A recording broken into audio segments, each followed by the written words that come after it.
이번엔 저희가 준비한 다음 이슈입니다.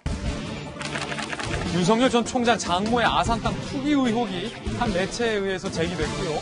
윤 총장 측은 강하게 반박을 하고 있습니다. 어떤 얘기일까요? 함께 보시죠. 오마이뉴스가 보도를 한 거죠. 윤 전 총장 장모 땅 투기 의혹. 윤석열 전 총장 장모 최 씨가 아산 신도시의 땅을 투기했다라는 의혹을 제기했습니다. 2001년 30억 1천만 원의 땅을 매매했다. 2001년. 2004년에서 2005년 132억의 토지 보상금을 수령했다.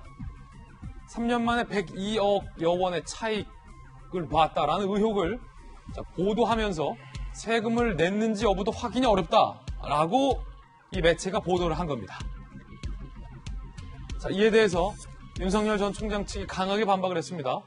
그때는 LH가 설립되기도 전의 일이다. 개발 계획이 공지된 상황에서 공개된 경매를 통해서 소유권을 취득했다. 세금 60억도 납부했다. 사실관계에도 부합하지 않는 부적절한 비방성 보도다라고 반박을 합니다. 그리고 윤 전 총장은 2012년에 결혼했는데 2001년에 있었던 최 씨의 부동산 취득을 거론하는 이유도 이해하기 어렵다라며 반박을 하고 나섰습니다. 이재명 기자. 자, 제가 간략하게 설명을 했는데 일단 오마이뉴스라는 매체가 의혹을 제기한 내용은 뭐고, 자, 윤 전 총장이 굉장히 지금 발끈하고 있는 부분은 또 어떤 부분입니까? 조금 전 간략히 살펴봤지만 핵심은 이겁니다. 2001년도에 아산, 그러니까 충남 아산의 신도시 개발 예정 지구 내에 있는 공장 부지, 토지와 건물을 30억에 샀다. 그런데 그것이 3년 뒤에 LH에 수용되면서 132억 원을 받았다. 따라서 102억 원이 시세 차익이다. 이것이 이제 보도의 핵심입니다. 그런데 지금 윤석열 장모 쪽 변호인의 해명은 전혀 다른 겁니다. 첫 번째는 그 정보는, 그러니까 신도시에 있는 아산 신도시 내에 있다는 것은 그 신도시 내의 부지는 이미 예전부터 알려진 정보다. 그러니까 새로운 정보를 몰래 알아서 투기한 게 아니다라는 게 핵심이죠. 첫 번째 얘기고, 또 이 공장 부지와 건물은 그러니까 2001년도가 IF, 그러니까 외환위기 직후기 때문에 이게 입찰에 나왔는데 4번이나 유찰됐다. 그러다가 5번째 정산적으로 낙찰을 받은 거다. 이런 얘기고, 이 부지를 그냥 부동산 투기나 그러니까 투자를 위해 산 게 아니라 또 다시 20억을 들여서 시설을 개보수해서 임대를 줬다. 따라서 사업용으로 산 거다. 그리고 실제 이것이 사업용 부동산이라는 게 인정받아서 국세청으로부터 추징금도 내지 않았다. 이렇게 주장한 거고, 또 세금도 60억을 냈다. 이런 얘기입니다. 따라서 30억에 사서 20억을 시설 투자를 했고 다시 60억을 세금을 냈다면 그것만 해도 110억이죠. 아하. 그러면 132억 원을 수용됐다 하더라도 뭐 시세 차익이 102억이라는 건 너무 과장된 숫자인 건 뭐 틀림없어 보이고, 그런 점에서 지금 물론 앞으로 이제 사실관계를 좀 더 면밀히 따져봐야겠지만, 지금 LH 투기 의혹의 핵심은 비공개 정보를 활용해서 투기를 했다는 건데, 비공개 정보도 아니고 또 투기도 아닌, 그러니까 시설 개보수를 통해서 사업용으로 활용했기 때문에, 또 그것이 국세청으로부터 인정받았기 때문에 전혀 지금의 논란과는 무관하다라는 게 지금 윤석열 장모 측의 주장입니다. 그렇군요.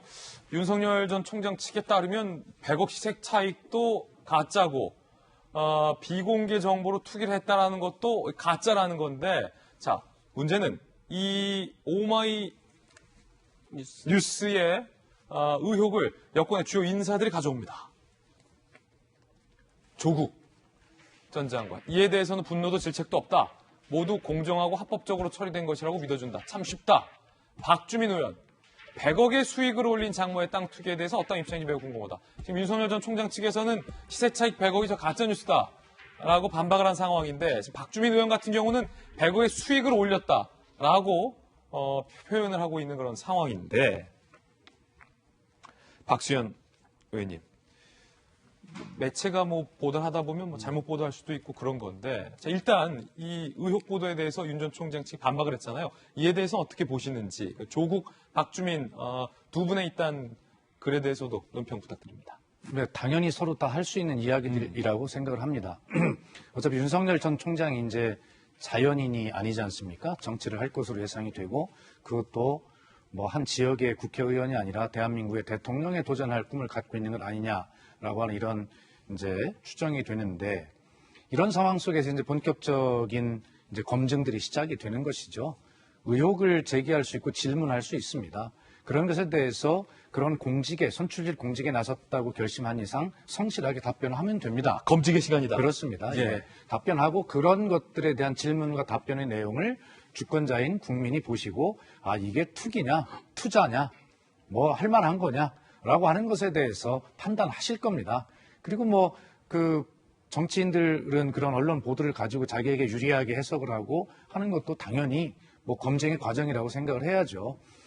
아마 윤석열 총장도 굉장히 정치인이 되려고 하면서 여러 가지 이제 본인의 아킬레스건이 될 만한 내용들이 어딘가를 이제 알게 될 겁니다. 그리고 현재 그 처 또 장모와 관련된 이런 문제들이 또 재판에 기소돼서 넘겨진 것도 있고요. 그래서 이제 장모님께서는 보면 유독 제가 볼 때는 재테크의 어떤 달인이 아닐까 이런 생각이 드는데 그런 측면에서 그 재테크가 과연 투기와 투자의 어느 지점쯤에 있는가가 결과적으로 윤 총장께서 앞으로 정치를 하게 된다면 그 행보에 두고 여러 가지 검증의 시험대에 오를 것이다. 그런 생각이 듭니다.